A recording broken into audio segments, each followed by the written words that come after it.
Hi friends, welcome to disaster management class. గత క్లాస్లో మనకు డిజాస్టర్ మేనేజ్మెంట్లో భాగంగా ప్రీవియస్ 2 క్లాసెస్లో డిజాస్టర్స్ అంటే ఏంటి, వాటి యొక్క డెఫినేషన్స్, దాని కంటిన్యూషన్ క్లాస్గా మనకు డిజాస్టర్స్లో న్యాచురల్ డిజాస్టర్స్ సహజ విపత్తుల గురించి మనం డిస్కస్ చేస్తున్నాము.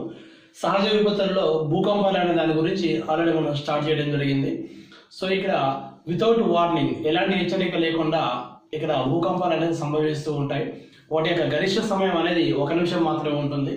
ఎక్కువసార్లు భూకంపాలు సంభవించేవి కొన్ని సెకండ్లు మాత్రమే ఉంటాయని చెప్పుకున్నాం. ఒక భారీ భూకంపం అని ఎప్పుడైనా ఎగ్జామ్లో ప్రశ్న అడిగితే 1 నిమిషం అని చెప్పాలి. ఓకే, ఎంత పెద్ద భూకంపం అయినా సరే చాలా పెద్దది అనేది 1 నిమిషం మాత్రమే ఉంటుంది. సాధారణంగా ఎక్కువగా సంభవించే భూకంపాలన్నీ కూడా మనకు ఏమని చెప్పొచ్చు అంటే కొన్ని సుమారుగా సెకండ్లు మాత్రమే ఉంటాయి. ప్రపంచం మొత్తం మనం చూసినట్లయితే ప్రతి సంవత్సరం కూడా సుమారుగా ఒక 4 లక్షల వరకు భూకంపాలు జరుగుతూనే ఉంటాయి. ఓకే, అంటే మనం ప్రతిరోజు కూడా ప్రపంచంలో ఏదో ఒక చోట భూకంపాలను సంభవిస్తూ ఉంటాయి. అది పసిఫిక్ మహాసముద్రమే కావచ్చు, లేదంటే పర్వతాల్లో కావచ్చు, ఏదో ఒక చోట జరుగుతూ ఉంటుంది. ఏదో ఒక దేశంలో క్రమేణా సంభవిస్తూ ఉంటాయి. కానీ వాటి వల్ల మనకు ఎక్కువ నష్టాలు కలగవు కాబట్టి వాటిని మీడియా అనేది ఎక్కువగా కవర్ చేయదు. కానీ వాస్తవానికి ప్రతినిత్యం కూడా కొన్ని వందల వేల భూకంపాలు అనేవి మన భూమి మీద సంభవిస్తూనే ఉంటాయి.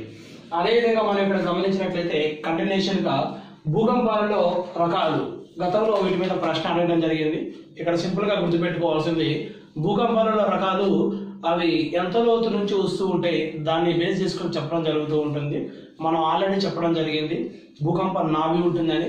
భూకంప నాభి లోతు ఏదైతుందో ఆ నాభి లోతు ఆధారంగా ఇక్కడ భూకంపాలను కొన్ని రకాలుగా విభజించడం జరిగింది. అందులో భాగంగానే మనకు భూకంపాల రకాలు ముఖ్యంగా 3 రకాలుగా విభజించారు. ఇక్కడ బేస్ పాయింట్ దేని ఆధారం చేసుకోనంటే అవి ఎంత లోతులో సంభవిస్తూ ఉంటాయి, దాని యొక్క నాభి ఏదైతే ఉందో ఆ నాభి యొక్క లోతును ఆధారంగా చేసుకొని డివైడ్ చేయడం జరిగింది. వీటిని ముఖ్యంగా ఘాత భూకంపాలని, మాధ్యమిక తరహా భూకంపాలని, అగాధ భూకంపాలని ఇలా 3 రకాలుగా విభజించారు.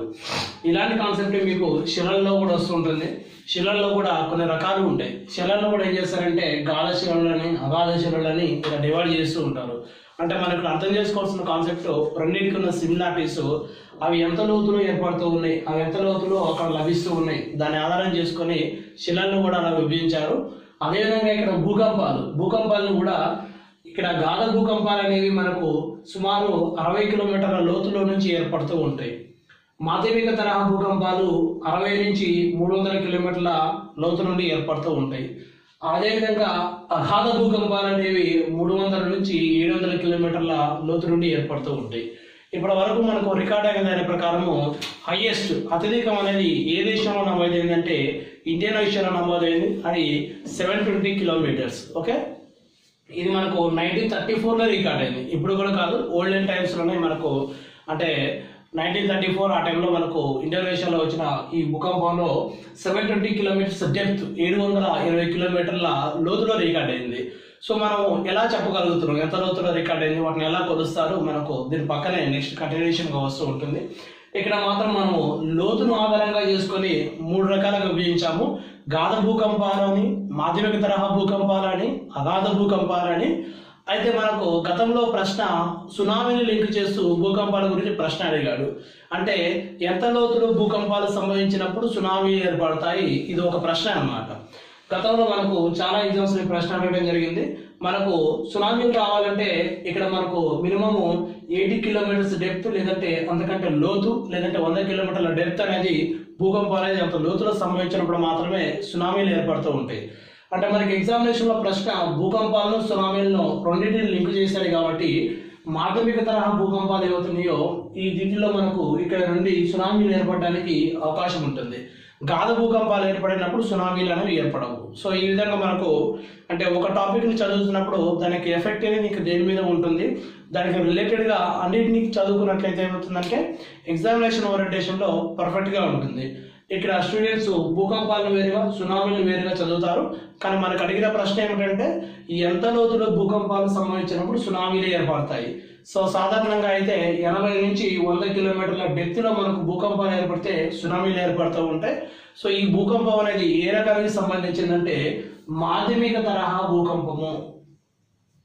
ఓకే, నెక్స్ట్ మనకు ఇప్పటి వరకు రికార్డ్ అయిన అత్యధికం హైయెస్ట్ అనేది ఎక్కడ అంటే ఇంతకుముందు చెప్పుకున్నట్లు ఇండోనేషియాలో 720 కిలోమీటర్స్ 720 కిలోమీటర్లు. ఇండోనేషియాను చాలా రకాలుగా పిలుస్తుంటారు. ప్రపంచంలో అతిపెద్ద దీవుల సముదాయం అంటారు. ఇండోనేషియాలో సుమారుగా చిన్నవి పెద్దవి కలిపి ఒక 13,000 వరకు దీవులు ఉన్నాయి. అందులో మనకు చిన్న దీవులు పెద్ద దీవులు చాలా కనిపిస్తూ ఉంటాయి.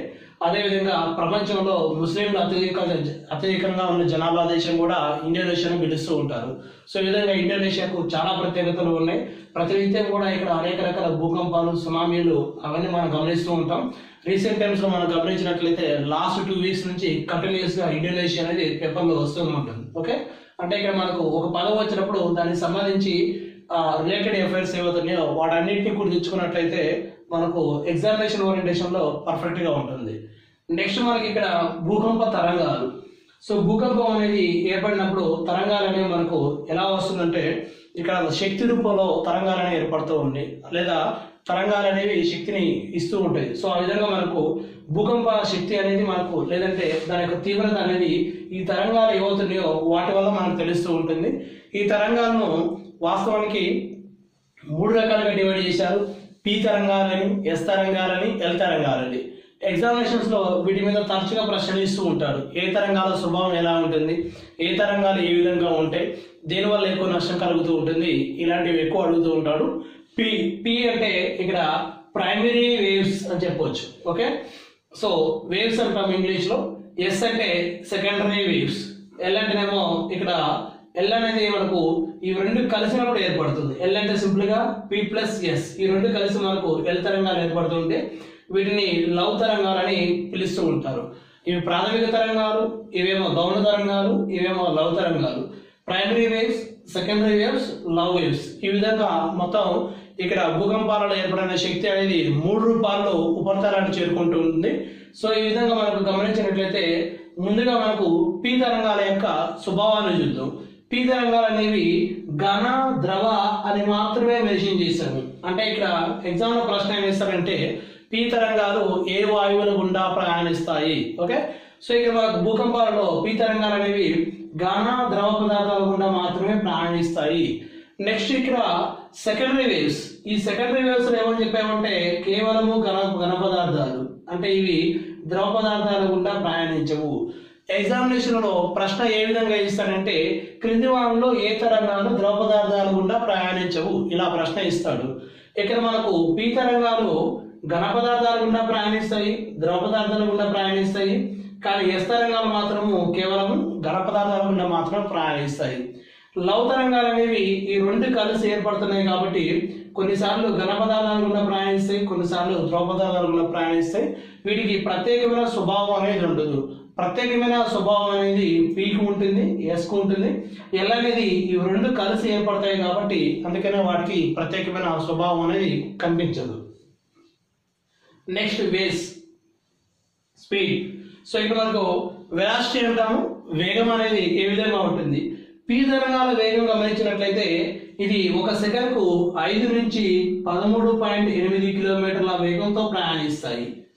ఇక్కడ ఎస్ అనేదేమో 3.2 to 7.2 కిలోమీటర్ పర్ సెకండ్. ఇలా మనకు వేగాన్ని గమనించినట్లయితే ప్రాథమిక తరంగాల యొక్క వేగం ఎక్కువగా ఉంటుంది ఇక్కడ సెకండరీతో పోల్చినప్పుడు. ఇక్కడ ఎల్ అనేది ఇంకా తక్కువగా ఉంటుంది, ఎందుకంటే అవి రెండు కలిసి ఏర్పడుతున్నాయి కాబట్టి ఒకదానికొకటి ఢీకొని ఏర్పడతాయి కాబట్టి దీని యొక్క వేగం అనేది ఇక్కడ తగ్గిపోతూ ఉంటుంది. సింపుల్ గా ఇక్కడ మనకు అంటే పి వేగం ఎక్కువగా ఉంటుంది, ఎస్ వేగం తక్కువగా ఉంటుంది, ఎల్ వేగం ఇంకా తక్కువగా ఉంటుంది. దీన్ని యావరేజ్ స్పీడ్ గా చెప్తూ ఉంటాము. అంటే సగటు వేగాన్ని తీసుకున్నప్పుడు ఈ విధంగా కనిపిస్తూ ఉంటుంది. నెక్స్ట్ మనకు ఇక్కడ ముఖ్యమైన పాయింట్, వీటిని ఏ తరంగాలతో పోలుస్తారు? ఓకే, వీటిని శబ్ద తరంగాలతో పోల్చడం జరుగుతూ ఉంటుంది. నెక్స్ట్ ఎస్ తరంగాలనేమో కాంతి తరంగాలతో పోలుస్తూ ఉంటారు. ఇక్కడ కూడా సింపుల్ గా ఎగ్జామినేషన్స్ లో క్రింది ఏ తరంగాలను శబ్ద తరంగాలతో పోలుస్తారు, క్రింది ఏ తరంగాలను కాంతి తరంగాలతో పోలుస్తారు, ఇలా ప్రశ్న అడుగుతూ ఉంటారు. ప్రాథమిక తరంగాలు ఏమవుతున్నాయో ప్రైమరీ వేవ్స్ ని శబ్ద తరంగాలతో, సెకండరీ వేవ్స్ గౌణ తరంగాలను కాంతి తరంగాలతో పోల్చడం జరుగుతూ ఉంటుంది. నెక్స్ట్ వీటిని అనుధైర్య తరంగాలని, వీటినేమో తిర్యక్ తరంగాలని ఇలా పిలుస్తూ ఉంటారు. Okay, so transverse waves, longitudinal waves ఇలా 2 రకాలుగా పిలుస్తూ ఉంటారు. నెక్స్ట్ మనకు వీటినే పుష్ తరంగాలని పిలుస్తూ ఉంటారు, వీటినేమో చీల్చే తరంగాలని పిలుస్తూ ఉంటారు. ఎందుకు వాటిని పుష్ అంటారు, ఎందుకు వీటిని చీల్చే తరంగాలు అంటారు? ఇక్కడ మనం గమనించినట్లయితే ప్రాథమిక తరంగాలు అనేవి ముందుకు వెనకకు కదులుతూ ప్రయాణిస్తూ ఉంటాయి, అందుకనే వాటిని పుష్ తరంగాలను పిలుస్తూ ఉంటారు. ఇవేమో ఒకే దిశలో ప్రయాణిస్తూ స్ట్రైట్ గా వెళ్తూ ఉంటాయి, అందుకని వీటిని చీల్చే తరంగాలుగా చెప్పడం జరుగుతూ ఉంటుంది. సో ఈ విధంగా మనకు ఇక్కడ ఎక్కువ నష్టాన్ని కలగజేసేవి ఏమిటి? ఈ మూడింటిలో కూడా మనకు ఎక్కువ నష్టాన్ని కలగజేసేవి ఏమిటంటే ఈ ఎల్ తరంగాలని చెప్తూ ఉంటాం. అంటే మనకు సాధారణంగా ఇవేమో సమాంతరంగా ప్రయాణిస్తూ ఉంటాయి, ఇవేమో లంబంగా ప్రయాణిస్తూ ఉంటాయి. అంటే ఫర్ ఎగ్జాంపుల్ ఇక్కడ మనకు ఏదో ఒక ప్రాంతం, ఈ ప్రాంతంలో భూకంపం ఏర్పడినప్పుడు ప్రాథమిక తరంగాలనేమో సమాంతరంగా ప్రయాణిస్తాయి కాబట్టి సుమారుగా ఇలా ప్రయాణిస్తూ అవి ఉపరితలాన్ని చేరుకోవడానికి చాలా ఎక్కువ సమయం పడుతుంది. కానీ సెకండరీ వేవ్స్ అనేవి లంబంగా ప్రయాణిస్తాయి, అంటే ఇక్కడ భూకంపం ఏర్పడినప్పుడు ఇలా లంబంగా ప్రయాణిస్తాయి కాబట్టి ఇక్కడ ప్రాథమిక తరంగాలతో పోల్చినప్పుడు సెకండరీ వేవ్స్ అనేవి భూ ఉపరితలాన్ని ముందుగా చేరుకుంటాయి. అంటే ఎగ్జామ్ లో ప్రశ్న ఏమిస్తారంటే రెండు తరంగాలలో ఏ తరంగాలు భూ ఉపరితలాన్ని ముందుగా చేరుకుంటాయి? సో ప్రైమరీ వేవ్స్ ను పుష్ అంటే ముందుకు వెనుకకు ఇలా కదులుతుంటాయి కాబట్టి ఉపరితలాన్ని చేరుకోవడానికి కొంత సమయం పడుతూ ఉంటుంది. కానీ సెకండరీ వేవ్స్ అనేవి స్ట్రైట్ గా వచ్చేస్తాయి కాబట్టి చాలా తొందరగా చేరుకుంటాయి. ఇలా మనకు ఎల్ తరంగాలు ఏ విధంగా ఏర్పడతాయి అంటే ఏదో ఒక ప్రాంతంలో ఇలా మనకు రెండు కలిసిపోయి ఎల్ అనేవి ఏర్పడుతూ ఉంటే అవి రెండు ఉపరితలాన్ని చేరుకున్నప్పుడు చిందరవందరగా ఎక్కువ నష్టాన్ని కలుగజేస్తూ ఉంటాయి. సో ఈ విధంగా మనకు మొత్తంలో గమనించినట్లయితే పిఎస్ రెండు కలుస్తూ ఉంటాయి, రెండు కలిసి ఎల్ తరంగాలు ఏర్పడతాయి. ఆ ఎల్ తరంగాలు వాటికి ఒక క్రమానుమైన దిశ లేకుండా చెల్లాచెదురు చేస్తూ ఉంటాయి, అందువల్ల మనకు ఎల్ తరంగాల వల్ల నష్టం అనేది చాలా ఎక్కువగా జరుగుతూ ఉంటుంది. సో ఈ విధంగా మనకి ఇక్కడ భూకంపాలకు సంబంధించి 3 రకాల తరంగాలు, పి తరంగాలు, ఎస్ తరంగాలు, ఎల్ తరంగాలు. నెక్స్ట్ ఇక్కడేమో భూకంపాల రకాలు. నెక్స్ట్ కంటిన్యూషన్ మనకు భూకంపాల్లోనే ముఖ్యమైనది ఇప్పుడు